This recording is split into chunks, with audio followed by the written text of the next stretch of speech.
Сайн бацгаана уу хүүхдүүдээ. Хүн байгалийн ээлжид хичээлээр төлөвлөж байна. Хичээлийн сэдэв амьтдын тулгуур хөдөлгөөний эрхтэн хүнтэй адил болов. Хичээлдээ идэвхтэй оролцоорой.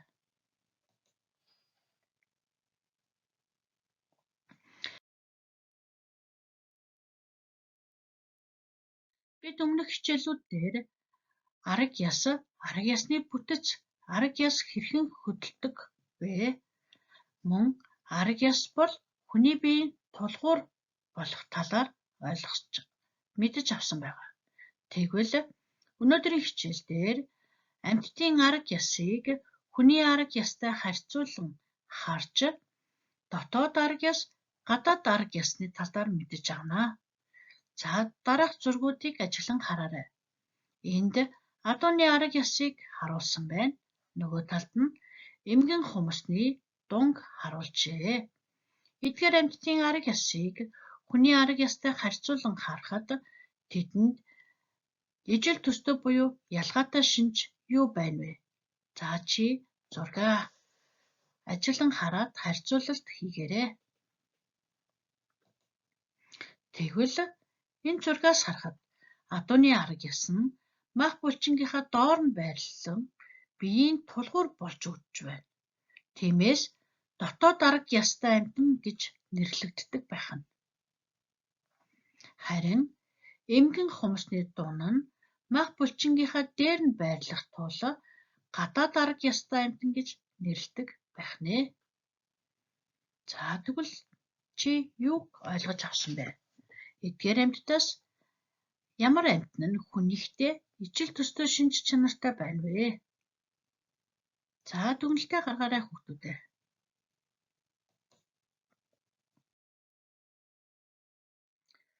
Тэгвэл амьтдыг дотоод ба гадаад арга ястай амьтад хэмээн ангилдаг гэж сая үзлээ. За дотоод арга ястай амьтад нь мах булчингийнхаа доор нь арга яс нь байрладаг болвол гадаад арга ястай амьтад нь мах булчингийнхаа дээр нь арга яс нь байрладаг байх нэ. Дотоод арга ястай амьтад нь хурдан шалангаа хөдөлдөг байна. Тэдний онцлог нь за адуу, үхэр, хонь зэрэг бидний мэдэх олон амьтад нь дотоод арга ястай амьтад болно. Дотоод арга яс нь биеийн тулгуур болох, хамгаалах, хөдөлгөх үүрэгтэй. За мөн эдгээр амьтад нь харьцангуй хурдан хөдөлдөг байх нь. За учир юу вэ гэвэл дотоод арга яс нь мах булчингийнхаа хамтаар хөдөлгөөний үүрэг гүйцэтгэдэг тул илүү хурдан шалангаа хөдөлж чаддаг байх нь.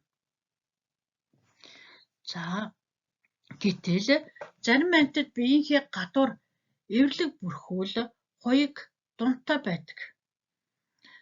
Тэднийг гадаад арга ястай амьтад гэж нэрлэдэг. Гадаад арга яс нь биеийн тулгуур болохоос гадна хамгаалах үүрэгтэй байдаг. Бөгөөд ийм амьтад харьцангуй удаан хөдөлдөг. За яагаад гэвэл гадаад арга ястай амьтдын хөдөлгөөнд арга яс нь оролцдоггүй байх нь. Зөвхөн булчингийнхаа хүчээр хөдөлдөг тул харьцангуй удаан хөдөлдөг байх нэ.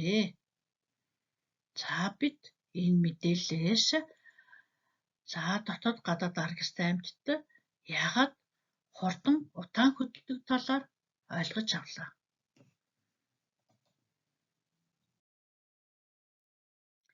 Дасгал ажлыг амьтдын хөдөлгөөний хурдыг арга ястай холбон харьцуулан үзье. За бид сая мэдээлэл авсан түүнийхээ дагуу эдгээр амьтдыг хараад хэн хурдан, хэн удаан хөдлөхийг тааварлая. За царцаа хэрхэн хөдлөх вэ? Чи царцааны талаар ямар мэдээлэлтэй байдаг вэ хүүхдүүдээ? Тэгвэл багш нь товчхон мэдээлэл хүргье. Царцаа нь гадаад арга ястай амьтанд тооцогддог байна. Түүний биеийн хэлбэр төрхийг эвэрлэг бүрхүүл нь тодорхойлдог. Бүрхүүл нь гуйжиж шинэ бүрхүүлээр солигдох хооронд тэд өсөж томордог байна. Тэгэхээр царцаа маань хурдан хөдөлгөөнтэй амьтанд тооцогдох.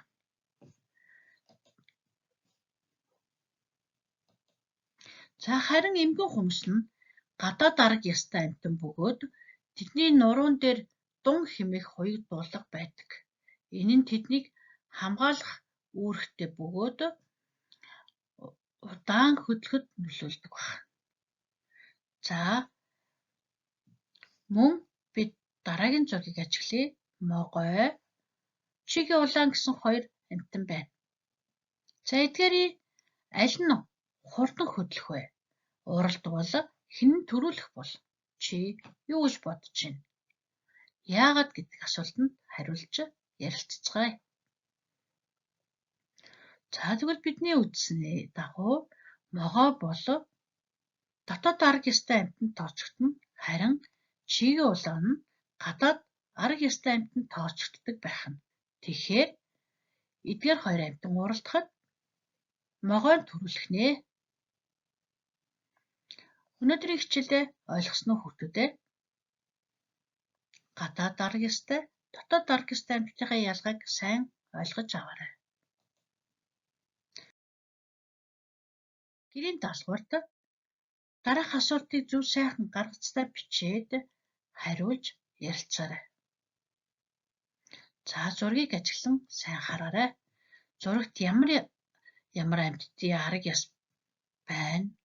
За хүний арга ёстой хариуцуулан харж ярилцаарай. Арга ёсыг нэрлэж чадах уу? За нэрлээд үзээрэй. Толгой, их бие, мөчтөн ясыг харьцуулж хараарай. Арга ёсны ялгаатай байдлыг ажиглаж ярилцаарай.